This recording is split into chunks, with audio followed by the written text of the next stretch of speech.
friends. It's Miss Turner again. I'm so glad I get to read to you again. I'm going to read you The Greedy Python. Look at that scary snake. Let's see what it's about. Half hidden in the jungle green, the biggest snake there's ever been wound back and forth and in between. The giant snake was very strong and very, very, very long. He had a monstrous appetite. His stomach stretched from left to right. He quickly gobbled in one big bite whatever creature came in sight. A mouse that scampered to and fro, a frog that jumped up from below, a bat that hung from his left toe, a fish that swam a bit too low, a bird that flew a bit too slow.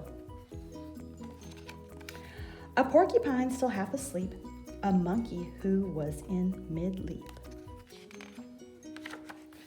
a leopard sitting in a tree, a buffalo who came to see,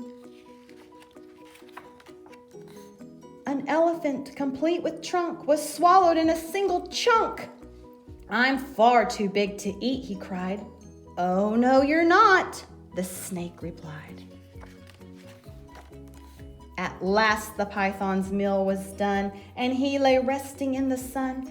The animals inside his skin were making quite a dreadful din.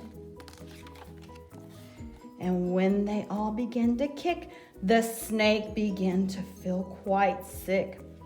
He coughed the whole lot up again, each one of them, and there were 10. He soon felt better, and what's more, was hungrier than just before.